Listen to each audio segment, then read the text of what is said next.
Whether you're watching, listening or reading this, welcome back to the Runpreneur vlog, and today we're going to be talking about 400 days of consecutive days running, what I have learned about myself during that time.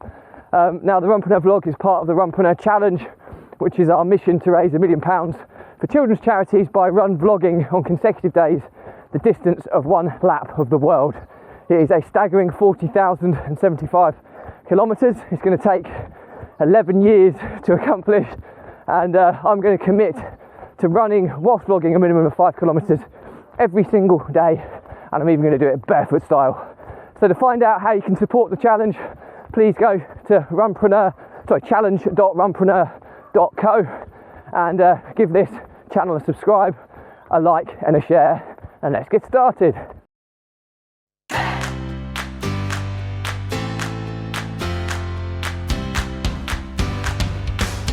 So, 400 consecutive days running whilst vlogging in barefoot footwear. What have I learned along the way is what today's vlog is about.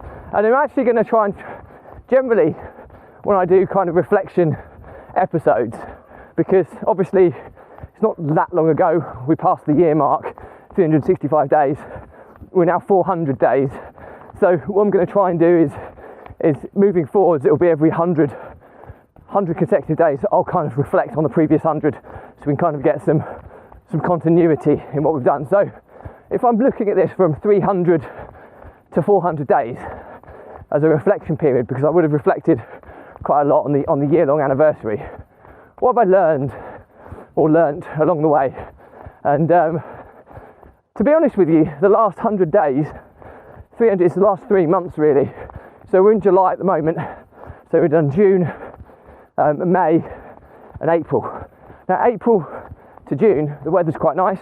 It's not too, we've had quite a bit of rain, but the temperature's been okay. So it hasn't been that difficult, if I'm being brutally honest with you. I haven't had any injury twinges, touch wood, which is always a big concern. It's being able to run the next day and the next day and the next day without any form of break, which is always quite a daunting prospect. So you've always got in the back of your mind, I need to stay fit, I need to stay healthy to give myself that optimum chance. Just running past somebody. Morning. Morning. Let this car come past. Hopefully they can squeeze past me. So touch wood, the last 100 days has been relatively straightforward. Haven't had too many issues. We had a COVID jab, my first COVID jab. I'm getting vaccinated with the Pfizer vaccination, and most people were saying the first Pfizer it wasn't too bad, but I struggled a bit, I'm not going to lie. I had a kind of temperature, my arm felt like it had been run over by a truck. I could barely move my arm, but still managed to run through that, so that's good.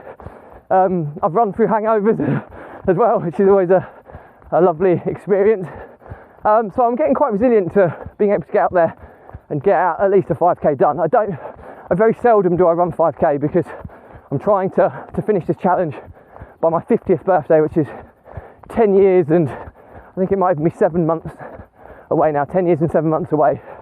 So in order to achieve that milestone on my 50th birthday, I need to be averaging 66 kilometres every single week. So whereas I can do a minimum of 5 kilometres, my general minimum is about 7.5k would be the kind of the shortest run that I do, and then I do a couple of longer runs in the week to get the mileage up. So it's quite a lot of wear and tear, but I like to think that my legs are fairly well conditioned. I mean, bearing in mind in the first 400 days I've done numerous half marathons and run the next day. I think I've done at least one marathon and run the next day. So if you can do that, and bear in mind, if you're marathon training, generally speaking, 2 weeks before a marathon, you start tapering your mileage down to rest your legs. And then the week after, you generally don't do any running while you let your legs recovered. Now, I broke a world record in fancy dress to be the fastest male marathon runner dressed as a ninja. And I managed to actually run every day up to that event, run it, break the world record, and then run every day after it. So yeah, so if I can come through that, it gives you a lot of confidence. I think I talk a lot about David Goggins, You Can't Hurt Me. It's a famous book, ex-Navy SEAL turned ultra runner, and his concept is that as human beings, we only use a tiny proportion of our brain's capacity. We don't ever realise our true potential, and it's unlocking that power that he talks about. And part of this is a callous mind, he says. And similar, when we say callous mind, it's similar to if you're doing push-ups or chin-ups, and if you do so many chin-ups, your hands are going to get calluses where you've been gripping so hard for so many times. The reason calluses are formed to protect your hand from getting injured, so your body kind of protects yourself. And you can do this in your mind by drawing upon tough experiences, your memory bank, and using those when times are tough, because there have been so many times during this running challenge where I've thought, I don't fancy it today. But the whole streak concept of being on I'm up to 400 days today, being on that streak, I just want to do anything to not break that streak. So I push myself to make sure that the streak's there. Accountability, there are people that watch the vlog, so if they see a day where a vlog episode hasn't been released, they're going to be asking questions. There's lots of people following my Strava feed, against more accountability. But then when those times are really tough, I draw back on experiences in my running days where I've hit the wall, where it's been horrendous, and the thought of going out for a 7k run is nothing compared to what I've been through in the past. So again, that's a way of preparing yourself and getting you out there to do it. So I envisage the next 100 days, 400 to 500. I've got my second COVID jab, which I'm a bit nervous about. Hopefully I don't get any drastically bad reactions to it, but even then I'm going to have to try and find a way to get out to get my 5k done whilst vlogging. So that's coming up on August the 5th. So not really looking forward to that. But other than that, hopefully if I can stay injury free and without any kind of illnesses, I should be okay, hopefully for the next 500, to the next 100 days, which is about 3 months, and we'll see where we are. But I have to not get too far ahead. That's why I constantly look at the next milestone. So for me, day 400, my next milestone is, you always look at tens.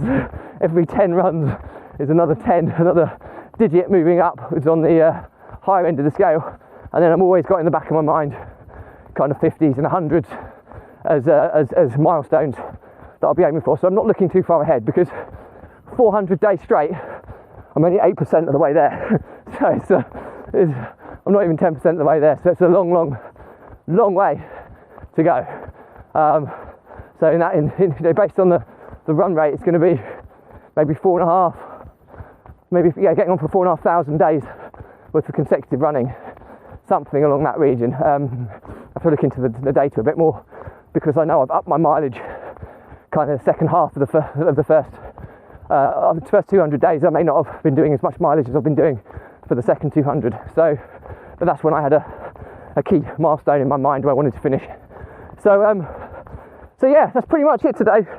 I think ultimately what's got me through barefoot running has kept my running form in a way that allows me to continue running. I don't think I'd be able to do this if I wasn't barefoot running now, to be honest with you. When I speak to so many people that I run with getting little niggles and injuries when they wear traditional footwear, I'm not saying it's the answer to all niggling injuries, but it certainly has been a massive difference for me. I need to try and get better at eating better. I think my eating habits are not the best, and I think I can improve them. And I think as I get into this challenge, I need to be focusing more on that. I don't eat really badly, but I'm a pescatarian, so I don't eat meat, and I substitutes are often quite processed. So I need to kind of correct that. I'm probably not getting enough fibre days in me every single day, which is going to be really, really important moving forwards. I think nutrition is going to be massively important, especially as my body gets older, as this challenge regresses. So lots of things to consider. The challenge is now live, so we are taking donations. So we're launching a marketing campaign, Caffeine for Kevin, and the idea is that if people can afford to donate just the price of a cup of coffee once a month, okay, metaphorically I'm never going to get to drink that coffee because the money will all go to charity, but it will still give me that same caffeine boost, knowing that those donations, those coffees are coming in. I will get that caffeine boost by knowing that what I'm doing is making a difference. So 4,000 cups of coffees a month at £2 a go is £1 million. So it's a long way to go, but we're certainly giving it a good go. So that's pretty much it for me today. Hopefully this, follow my journey if you want to find out, what it's really like running every single day. I have different challenges as well. It's not just an everyday run for me. It's the fundraising, the marketing that goes behind it, the team. It's a big team effort, this, to try and raise a massive life-saving amount of money for children's charities. I do it barefoot style, which has its own challenges, and I vlog, talking whilst running. It's a form of resistance training, I can assure you of that. So there's lots of things going on. Follow the journey with me. Check out the website, challenge.runpreneur.co. Runpreneur is spelled RUNPRENEUR. So it's similar spelling to entrepreneur. It's a play on the words between run and entrepreneur. So challenge.runpreneur.co, and find out more how you can get involved financially and non-financially. But it's going to be an exciting journey, guys. So thank you as always. Stay positive, stay happy, and I will see you tomorrow.